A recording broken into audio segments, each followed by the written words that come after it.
சகரியாவுடைய வேண்டுதல் அன்னைக்கு கேட்கப்பட்டது போல இன்னைக்கு நம்முடைய வேண்டுதலும் கூட கேட்கப்பட்டிருக்குது. அப்போ நமக்கு டைம் இல்லை, பிரசங்கம் பண்ண நேரம் இல்லை அப்படின்னா கூட ஒரு 2 வார்த்தை பேசலாங்கும் போது கர்த்தர் இந்த வார்த்தையை தான் கொடுத்தாங்க. அப்போ பாருங்க, சகரியாவுக்கு சொல்றாரு தேவன், சகரியாட்ட தூதன் சொல்றாரு, பயப்படாத, உன் வேண்டுதல் கேட்கப்பட்டது. அது போல நீ இந்த வார்த்தையை கேட்கிற பிள்ளைகளுக்கும் தேவன் சொல்லுகிற காரியம், நீ பயப்பட வேண்டாம். ஏன் சகரியாவுக்கு இந்த வார்த்தை சொல்லப்பட்டது? ஏன் பயப்படாத, உன் வேண்டுதல் கேட்கப்பட்டதுன்னு எதனால சொல்லப்பட்டது? அநேகர் குழந்தை இல்லாம இருந்திருக்கலாம் அந்த காலகட்டத்துல. சகரியா மாத்திரமல்ல, அநேகர் அப்படி இருந்திருப்பாங்க. ஆனா சகரியாவுக்கு தான் அந்த வார்த்தை சொல்லப்பட்டது. நம்ம ஆபிரகாமை பார்க்கும்போது, ஆபிரகாம் சாராலும் வயது சென்று முதிர் வயதா இருந்தாங்க, குழந்தை இல்லை. அப்ப அவங்க மட்டும்தான் அப்படி இருந்திருப்பாங்கன்னு கேட்டா அந்த காலகட்டத்துல அநேகர் அப்படி இருந்திருப்பாங்க. ஆனா ஆபிரகாமுக்கு தான் தேவன் சொன்னாரு, சாராளுக்கு தான் தேவன் சொன்னாங்க, ஸ்தோத்திரம், உனக்கு நான் குழந்தையை தருவேன் என்பதாக. அது போல இங்க பார்க்கும்போது சகரியாவுக்கும் எலிசபெத்துக்கும் இந்த வார்த்தையை தேவன் சொல்லுகிறார். எலிசபெத்து குழந்தை இல்லாம இருக்கிறாங்க, இருவருமே வயது சென்றவங்களாம், வயது போயிடுச்சு. ஆனாலும் பாருங்க, அப்படி இருக்கையில அவங்க என்ன பண்றாங்கன்னா, ஊழியம் செய்கிற முறைமையின்படியே தேவனுக்கு ஊழியம் செய்வதற்காக தேவாலயத்துக்குள்ள பிரவேசித்து சீட்டை பெற்றுக்கொண்டு தூபம் காட்ட போனாராம். அவங்க ஒரு காரியத்தை நல்லா கவனிச்சு பார்த்தீங்க அப்படின்னா, சகரியாவுக்கு மாத்திரம் ஏன் தேவன் இந்த வார்த்தையை சொல்றாரு, பயப்படாத, உன் வேண்டுதல் கேட்கப்பட்டதுன்னு சொல்ல என்ன காரணம் அப்படின்னா, குழந்தை இல்லை, வயசாயிட்டு, வாழ்க்கையில் எந்த நம்பிக்கையும் இல்லை. ஆனாலும் கர்த்தருக்கு ஆராதனை செய்வதை விடலை, கர்த்தருக்கு ஊழியம் செய்வதை அவங்க விடலை. அதை ஒரு அற்ப காரியமா எண்ணலை, அது அலட்சியமா எண்ணலை. கர்த்தருடைய ஊழியத்தை செய்வதில் அவர் ரொம்ப உற்சாகமா இருக்கிறாரு. வழக்கத்தின்படி அப்படின்னா எப்பவுமே அந்த ஊழியத்தை ஒழுங்கா செஞ்சுக்கிட்டு வராரு. இன்னைக்கு நாம அப்படி செய்யறோமா அப்படின்னு கேட்டா, நிறைய நேரத்துல நம்ம கர்த்தருக்கு செய்யற எந்த ஒரு காரியத்தையும் முழுமையாக எப்பவும் ஒரே மாதிரி செய்ய மாட்டோம்.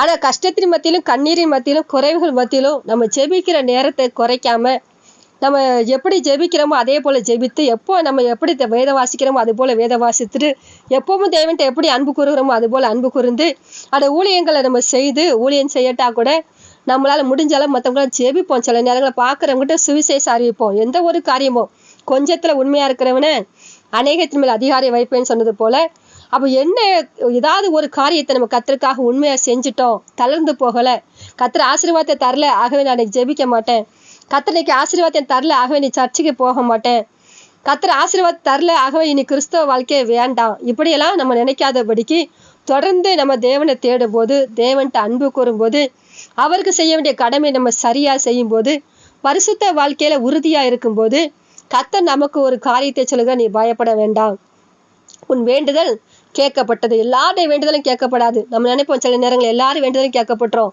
ஆலயத்துக்கு போனாலே வேண்டுதல் கேட்கப்பட்டுரும், உபவாச ஜெபம் பண்ணினாலே கேட்கப்பட்டுரும். அப்படியெல்லாம் கிடையாது.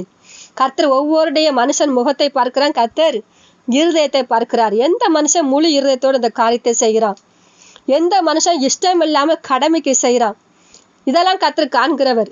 அப்போ இன்னைக்கு எந்த ஆசீர்வாதம் இருந்தாலும் இல்லட்டாலும் சிலர் சொல்லுவாங்க, எது இருக்குதோ இல்லையோ நான் பரிசுத்தமா வாழணும், கடைசியில கர்த்தர்ட்ட போய் சேர்ந்துடணும்பாங்க. அப்போ இப்படியாப்பட்ட மனுஷங்க உண்மையிலே வார்த்தையில மட்டும் அப்படி இல்லாம செயலே அப்படி இருந்தாங்கன்னா கர்த்தர் அதை கவனிக்கிறவர். அப்போ அப்படியாப்பட்ட மனுஷங்களுக்கு, அப்படியாப்பட்ட மனுஷிக்கு தேவன் நிச்சயமாக அவங்களுடைய ஜெபத்துக்கு பதில் கொடுப்பார். எதுக்காக காத்திருக்காங்களோ அந்த காத்திருக்குதலை கர்த்தர் நிறைவேற்றி கொடுப்பார். அவங்க வாழ்க்கையில என்ன குறை இருக்குதோ அந்த குறையை மாற்றி கொடுப்பார். அவங்க எதுக்காக வேதனைப்பட்டு கொண்டிருக்கிறாங்களோ அந்த வேதனையை மாற்றி போடுவார். எதற்காக கண்ணீர் சிந்துறாங்களோ அந்த கண்ணீரை கர்த்தர் துடைப்பார். எந்த காரியத்தால் நிந்திக்கப்பட்டு இருக்கிறாங்களோ அந்த நிந்தையை கர்த்தர் மாற்றி போடுவார். எலிசபெத்துக்கும் சகரியாவுக்கும் வயதாயிட்டு ஊழியம் செய்றாங்க. நிச்சயமா அநேக நிந்தைகள் இருந்திருக்கும், அநேக பிரச்சனைகளை பார்த்துருப்பாங்க. ஆனாலும் ஸ்தோத்திரம், கர்த்தரை விட்டு போனாங்களா அப்படின்னா இல்லை. எலிசபெத் அம்மாலாம் எந்த அளவுக்கு கர்த்தருக்குள் இருந்தாங்க அப்படிங்கிறத நம்ம அது தொடர்ந்து அந்த வசனங்களை வாசித்தோம் அப்படின்னா 40க்கு மேலே பார்க்கும்போது, மரியாள் வந்து எலிசபெத்தை வாழ்த்தும் போது இந்த அம்மா வயிற்றுல இருக்க குழந்தை அப்படியே துள்ளி குதிக்கும். அந்த அளவுக்கு அந்த அம்மா கர்த்தர்ட்ட ஐக்கியமா இருக்கிறாங்க. எலிசபெத்து வயதானாலும் கர்த்தர்ட்ட இருக்கிற ஐக்கியத்தை விடலை. இன்னைக்கு சிலர் சொல்லுவாங்க, வயசாயிட்டு ஆகவே ஜெபம் பண்ண முடியலைம்பாங்க, வயசாயிட்டு முன்ன மாதிரி உபவாசம் இருக்க முடியுமா அப்படிம்பாங்க. ஆனா சிலர் பாருங்க, எத்தனை வயதானாலும் கர்த்தருடைய காரியத்துல சரியா இருப்பாங்க. மோசையை பார்க்கிறோம், கடைசி வரைக்கும் அவர் பலனோடு கர்த்தருடைய ஊழியத்தை செய்தார். அவர் பலன் குஞ்சிட்டு நான் இந்த காரியத்தை செய்ய மாட்டேன்னு சொல்லவே இல்லை. எல்லா காரியத்தையும் அவர் நேர்த்தியா செய்தார். அவர் பலன் குறைஞ்சு போகல. அதுபோல இந்த எலிசபெத் அம்மாவும் கூட, அந்த சகரியாவும் கூட அவங்க 2 பேருமே பார்த்தீங்கன்னா கர்த்தருடைய காரியத்துல சரியா இருக்க போய் தான், அவரை மறுதலிக்காமல் இருக்க போய் தான், அவர்கிட்ட அன்பா இருக்க போய் தான் தேவன் சகரியாவுக்கு ஒரு காரியத்தை சொல்லுகிறார். பாருங்க, தூப பீடத்துல அங்க போய் தூபம் காட்டுற வேலையில தான் தூதன் வந்து சந்திக்கிறார். பாரு, கர்த்தருக்கு ஊழியம் செய்யற வேலையில கர்த்தரை வந்து சந்திக்கிறார். சிலர் சொல்லுவாங்க, ஜெபிக்கும் போது தரிசனம் பார்த்தேன். ஏன் ஜெபிக்கும் போது தரிசனம் பாக்குறாங்கன்னா, கர்த்தரை தேடுவதனால அவர் உள்ள மகிழ்ந்து அந்த நேரம் பேசுறாரு. சில நேரம் நம்ம ஜெபம் பண்ண மாட்டோம், சும்மா இருக்கும்போது தரிசனம் பார்ப்போம். அதுக்கு என்ன காரணம் அப்படின்னா, எப்பவுமே ஜெப சிந்தை உள்ளவங்களா இருப்போம். சில நேரங்கள் நமக்கு அந்த நேரம் தான் கர்த்தர் ஏதாவது ஒரு தரிசனத்தை காண்பிக்க வேண்டியதா இருக்கும், காட்டுவார். ஜெபிக்கும் போது தான் தரிசனம் வரும் நம்ம சொல்ல முடியாது.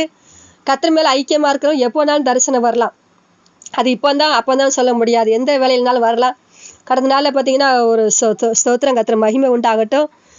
நம்முடைய ஊழியத்துல உபவாச ஜெபத்துல ஒருத்தவங்க சொன்ன சாட்சி, உபவாச ஜெபத்து அன்னைக்கு அவங்க பார்த்தீங்கன்னா பீடி கடையில் உட்காந்து கம்பெனி அந்த பீடி போட்டுட்டு இருக்கும்போது ஜெபத்தை கேட்டுக்கிட்டே இருந்தேன், நான் அப்போ தரிசனம் பார்த்தேன் அப்படின்னாங்க. பீடி போட்டிருக்கும்போது ஒரு தரிசனம். பீடி போடுறது நல்ல தொழிலாம் கேட்டால் கிடையாது.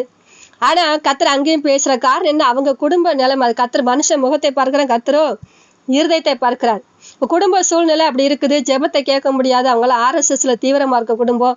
அப்போ அவங்க தெரியாம ரகசியமா அந்த ஜெபத்தை கேட்கும்போது காலையிலே வரும்போது சொல்லிட்டு வந்தாங்களா, நம்முடைய இந்த செவ்வாய்க்கிழமை வியாழக்கிழமை ஜெபத்துல தான் இன்னைக்கு என்கிட்ட பேசணும் ஏசப்பா, நான் ரொம்ப நாள் ஆயிட்டு நீங்க என்கிட்ட பேசி அப்படின்னு சொல்லி நான் காலையில கேட்டுட்டு தான் வந்து உட்கார்ந்தேன் அப்படின்னு சொல்லிட்டு, ஆனா பீடி போட்டுட்டே கம்பெனியில அவங்க மாமியாருக்கு தெரியாம அந்த ஜெபத்தை கேட்கும்போது தான் தரிசனம் பார்த்தேன் அப்படின்னாங்க. ஸ்தோத்திரம், கர்த்தர் மகிமோட ஆகும். கர்த்தர் எப்போனாலும் நம்மகிட்ட பேசுவார், ஜெபிக்கும் போது தான் அப்படின்னு இல்லை.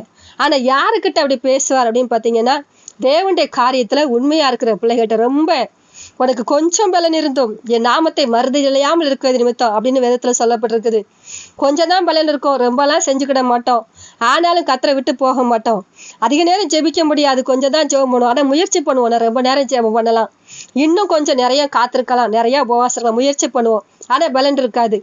ஆனாலும் விட மாட்டோம், போராடுறத விட்டுற மாட்டோம். இப்படியே இருக்கிற பிள்ளைகளுக்கு தேவன் சொல்றாரு, உனக்கு கொஞ்சம் பலன் இருந்தோம் என் நாமத்தை நீ மறுதலியாமல் இருக்கிறபடினால உன்னை உயர்ந்த அடைக்கிறதுல வைப்பேன் என்பதாக. அப்படிதான் அன்னைக்கு சகரியாவுக்கு கூட வயசாயிட்டு நிந்திக்கப்பட்டிருப்பார். இன்னைக்கு நமக்கு தெரியும், உலகத்துல ஒரு 40 வயசு ஆகுமுனையே குழந்தைன்னா நிறைய நிந்தை வந்துடும். அவங்க வயது ரொம்ப ஆயிடுச்சு. ஆனாலும் பாருங்க, அவங்க நிந்தித்திருப்பாங்க. அந்த நிந்தனை மத்தியிலும் ஊழியத்துல சோர்ந்து போகாதபடிக்கு அந்த மனுஷன் பார்த்தீங்கன்னா அவர் ஊழியம் செய்கிறாரு. கர்த்தருக்கு ஊழியம் செய்யும் போதுதான் தூதன் நல்ல செய்தியை சொல்லுகிறார். அது போல தொடர்ந்து நீங்க ஜெபத்தை விட்டுறாதீங்க, அப்பதான் ஒரு நல்ல செய்தி வரும். ஒருவேளை ஊழியம் செஞ்சா ஊழியத்தை விட்டுறாதீங்க, அப்பதான் நல்ல செய்தி வரும். இவ்வளவு ஊழியம் செஞ்சு நான் வெக்கப்பட்டு நிக்கிறேனே, எனக்கு கர்த்தர் ஒண்ணுமே செய்யலேன்னு நினைக்காதீங்க. நீங்க தொடர்ந்து செய்யுங்க, அப்பதான் உங்களுக்கு நல்ல செய்தியை கர்த்தர் தர முடியும். ஸ்தோத்திர, கர்த்தர் மகிமை. கொஞ்சத்துல உண்மையில ஒண்ணு அநேகத்தின் மேல் கர்த்தர் அதிகாரியா வைப்பார். யோவான் ஸ்நானன் யாரு அப்படின்னு பாத்தீங்கன்னா, இந்த யோவான் ஸ்நானனை பெற்றெடுத்தவங்க தான் இந்த எலிசபெத் அம்மா. இவர் யாரு அப்படின்னு பாத்தீங்கன்னா, இயேசு கிறிஸ்துவுக்கு மாம்சத்தின்படி உறவு முறையா இருக்குது. இயேசு கிறிஸ்துவோட 6 மாசம் முந்தி பிறக்குது இந்த குழந்தை. இயேசு கிறிஸ்துவுக்கு இந்த குழந்தை ஞானஸ்நானம் கொடுக்குது. இயேசு கிறிஸ்து வரப்போகிறாரு, இந்த குழந்தை அறிவிக்குது.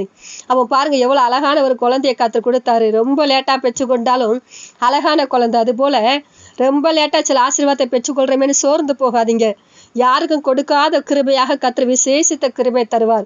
வெகு காலம் காத்திருக்கிறேன்னு நினைக்காதீங்க. ரொம்ப நாள் காத்திருந்தாலும் கர்த்தர் விசேஷித்த கிருபை தருவார். சாராளுக்கு பாருங்க, ரொம்ப நாள் காத்திருந்து வாக்குத்தத்தத்தின் குமாரனை பெற்றுக்கொண்டாங்க. ஆனா அவசரப்பட்டு துஷ்ட மனுஷனை பெற்றுக்கொண்டாங்க. அந்த அம்மா துஷ்ட மனுஷனை பெறட்டா கூட அவங்க அவசரத்துலதான் ஆபிரகாமுக்கு ஒரு துஷ்ட மனுஷன் பிள்ளையாக வந்தான். அப்ப நம்ம அவசரப்படும் போது நல்ல ஆசீர்வாதத்தை பெற்றுக்கொள்ள முடியாது. பொறுமையா இருங்க, இன்னும் கர்த்தரை தேடுங்க, விட்டுறாதீங்க. இன்னைக்கு அநேகர் என்ன செய்வாங்கன்னா, தேவை நமக்கு இருக்கும், எல்லாருக்குமே இருக்கும்.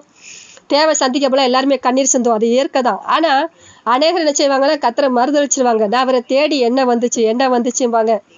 இந்த மாதிரி பேசுறவங்க ஒரு காலமும் கர்த்தருடைய ஆசீர்வாதத்தை பெறவே முடியாது. ஆனா நான் தேடுறேன், எனக்கு கிடைக்கல ஆண்டவர், எனக்கு ஏன் இன்னும் செய்யல, நான் உம்முடைய தானே கேட்க முடியும், நான் வேற எங்க போவேன், இப்படியாக தொடர்ந்து தொந்தரவு பண்றாங்க பாருங்க. இவங்க எப்படி ஆசீர்வாதத்தை சுதந்திரத்துக் கொள்வாங்க? நிச்சயமாக வேற எங்கேயும் போகாம கர்த்தருடைய சமூகத்திலே காத்துருங்க. நீ அமர்ந்திருந்து நானே தேவன் என்று அறிந்து கொண்டு சொன்னது போல இங்கேயே அமர்ந்திருங்க. இங்கதான் உங்க பாத்திரம் நிரம்பி வழியும், இங்கதான் உங்கள் குறைகள் நிறைவாகும். சகரியா பாருங்க, தேவனுடைய ஊழியத்தை செய்யும் போதுதான் விசேஷித்த கிருபை பெற்றுக்கொண்டார்.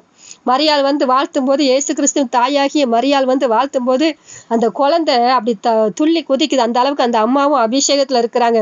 அந்த அபிஷேகத்தை வயசானாலும் விட்டுறல. இன்னைக்கு அநேகர் வயசாகும் போது ஆவியில் நிரம்பி ஜெபிக்கலாம் விட்டுருவாங்க. ஒரே ஒரு காரியம் தான் சொல்ல, முழங்கால் படியிட முடியல, நட்டமா நின்று நீங்க ஜெபம் பண்ணுங்க, தப்பு கிடையாது. ஏன்னா எரிகோ கோட்டை தகர்க்கப்படும் போது ஜனங்க முழங்கால் போடல, நட்டமா நின்று தான் கர்த்தரை துதிக்கிறாங்க. ரெண்டுமே தப்பு கிடையாது. ஆனா உட்கார்ந்துக்கிட்டு படுத்துக்கிட்டு ஜெபிக்க கூடிய மட்டும் முயற்சி பண்ணாதீங்க. என்னைக்காவது உடம்பு சரியில்லை அப்படின்னா அதை கூட செஞ்சிருங்க, தவறு கிடையாது. மாம்ச பலவீனத்தை கர்த்தர் அறிவார், சில நேரம் முடியாது. ஆனா எப்பவுமே அதை பழக்கமா வச்சுக்காதீங்க. ஸ்தோத்திரம், கர்த்தர் மகிமை. ஆனால் பிதாவானால் எனக்குரிய கனம் எங்க, நீங்க கனம் செலுத்த செலுத்த தான் கர்த்தர் நம்மளை ஆசீர்வதிக்க முடியும். அது கர்த்தருக்கு தொடர்ந்து மகிமை செலுத்துங்க. கர்த்தர் நிச்சயமாக நம்மை கனப்படுத்துவார். என்னை கனம் பண்ணுறது, நான் கனம் பண்ணுவேன்னு சொன்ன கர்த்தர் நம்மை கனப்படுத்துவார். நமக்கும் ஒரு கர்த்தனை சொல்ற வார்த்தை, நீ பயப்படாத, உன் வேண்டுதல் கேட்கப்பட்டது. மறுபடியும் அந்த வார்த்தையை சொல்றேன், மறந்துடக்கூடாது என்பதற்காக.